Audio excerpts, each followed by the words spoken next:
Hello everybody out there in the YouTube universe. Welcome to another review and unboxing of another wonderful Rolex timepiece. Before we get started, I learned some things from my last video, which was a comparison between three of my favorite dive watches: the Rolex Submariner, the Tudor Pelagos, and the Omega Seamaster Professional.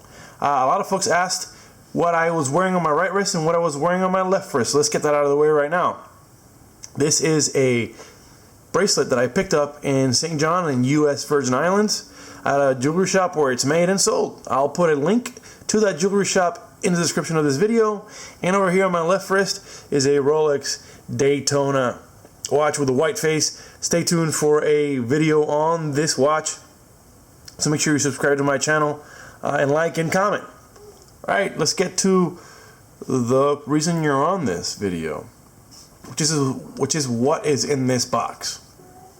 So in this box, there's the only watch that I know of, the only Rolex watch that I know of, that was actually made to commemorate an individual that did something cool that Rolex wanted to say, hey, this guy is pretty neat, he did some really cool stuff, let's make a watch to commemorate what he's done.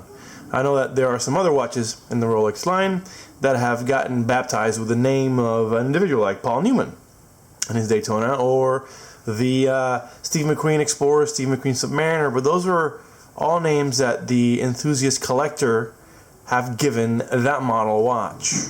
This one, on the other hand, Rolex said, we're going to commemorate James Cameron for going to the deepest point in the ocean on a solo dive, and we're going to call this the Deepsea Blue. So this is what it is. It's a Deepsea commemorating James Cameron's deep dive in the Marianas Trench to the deepest point in the ocean, which is nearly 40,000 feet.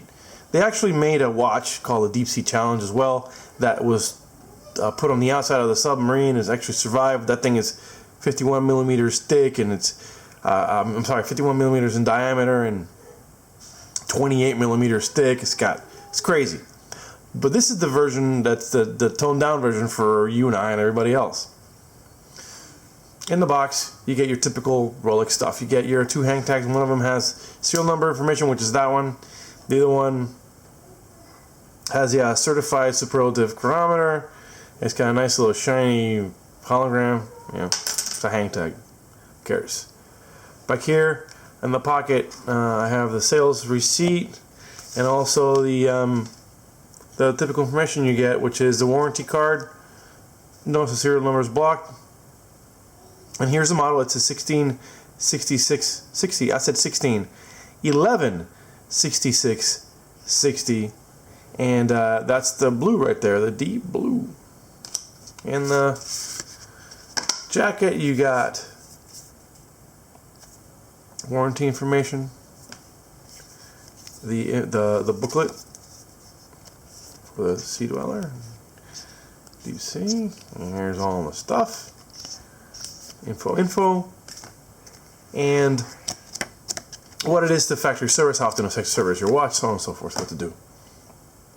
You'll notice back here there's two other watches, and if I would have had my hands on this when I made that other video with my three favorite dive watches, I would have loved to have thrown this one in the bunch as well, but since I didn't, I'm not going to recreate that video. So those back there, I'll bring them in the video when we talk about this watch, just so that we have an idea of size comparison, because you'll see when I pick this thing up, it's pretty big, and it's just as a frame of reference when you see it on my wrist.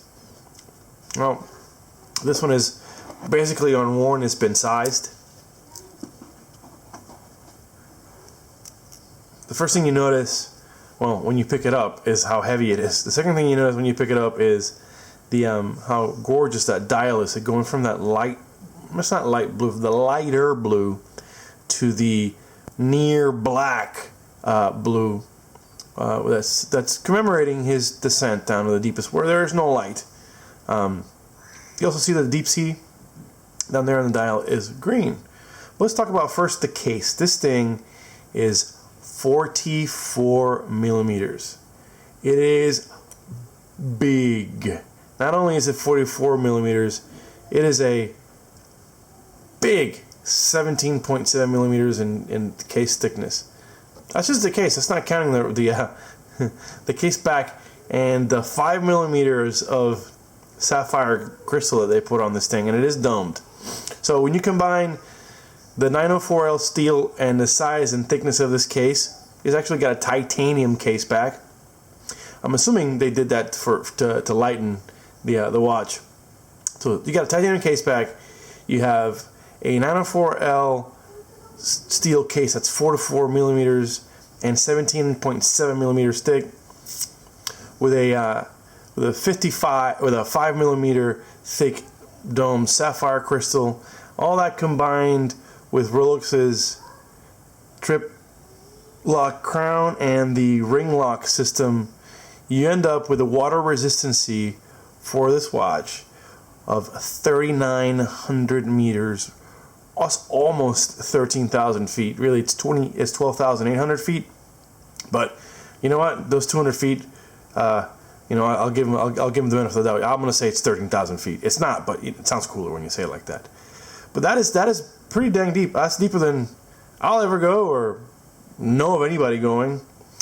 You also have a unidirectional bezel here. It is the Cerachrome bezel. It's 120 clicks around. Oops, passed. Let's go back around. And the indices and the numbers in this bezel are actually platinum. So they've melted platinum and put them in there. The bracelet, 904L steel, solid end links. And this clasp, it's got the new glide lock clasp, where to adjust it for micro adjustment, you just pull this little piece and there's a little ratchet. You can go close, or as your wrist expands and contracts, you can actually move it a little bit farther. So all day you can wear this thing and adjust it as your wrist expands and contracts if you get hot or cold, or whatever, just for comfort, which is a pretty neat feature.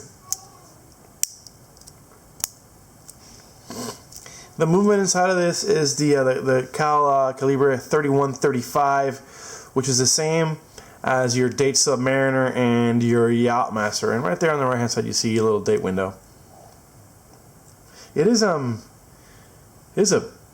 pretty heavy watch. It's a big son of a gun.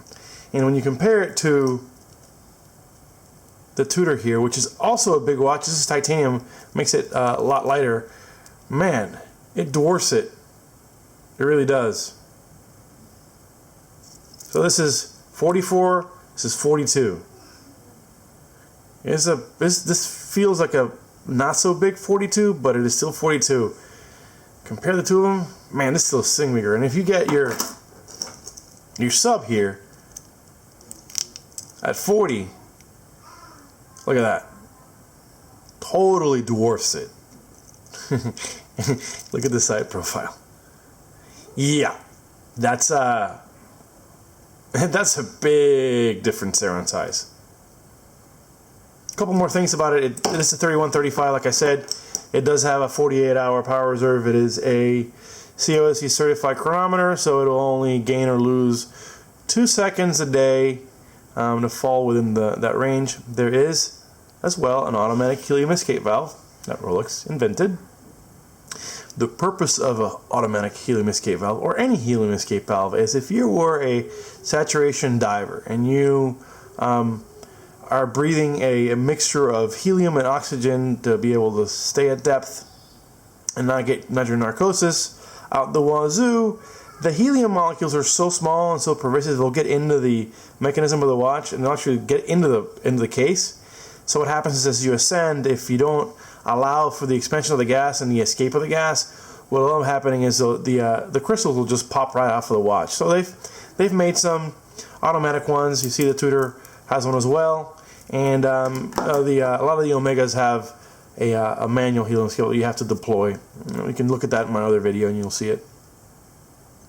So this is it's a big watch.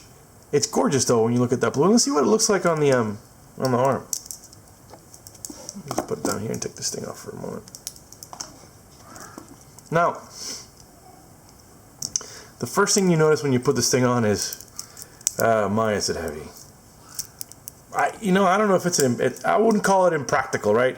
And it is a collector's watch. It is really big on my little wrist. Whenever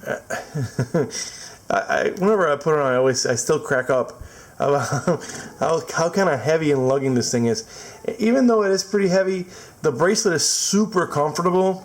So you don't really notice the weight of the bracelet at all. You just notice like this giant 19-pound thing on your wrist. It feels like you could do bicep curls. You have like a giant left arm and a regular size right arm.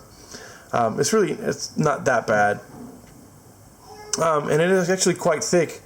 So those of you who have small cuffs on your suits and your sports coats and your long sleeve shirts are going to have a hard time getting over this. A buddy of mine came by yesterday, and he put it on under his cuff of his shirt and the cuff of his jacket. So it really depends how you get your shirts tailored and what kind of shirts you like to use. Overall, it's a pretty solid watch. Like any Rolex, it is built super well, no wiggle. Everything fits in perfectly. Attention to detail is insane, and I haven't worn it for longer than 10 or 15 minutes, so I can't tell you how comfortable it is for a whole day's wear. But I imagine that you could wear it for an entire day, and just make sure that you don't bang into stuff, because you're adding a pretty significant heft to that wrist. The one thing I'll tell you is you will not forget you have this thing on your arm. No, it's not something you just, oh look, I forgot I put this one on today. Nope, you'll know it. I'll put a picture of the Lume at the end of the video like I did in the other one, and please leave questions or comments below, and I'll try to answer them as quick as I can. Thanks very much for watching. So here you go with a picture of the Lume of the watch. It is extremely acceptable when it comes to the Rolex Lume or any Lume for any watch. Nice and bright, easy to see, big bezel pearl right there at the top, and you see the minute hand, the second hand, and the hour hand. Completely 100% acceptable, nice color blue that jumps out right in your eyes.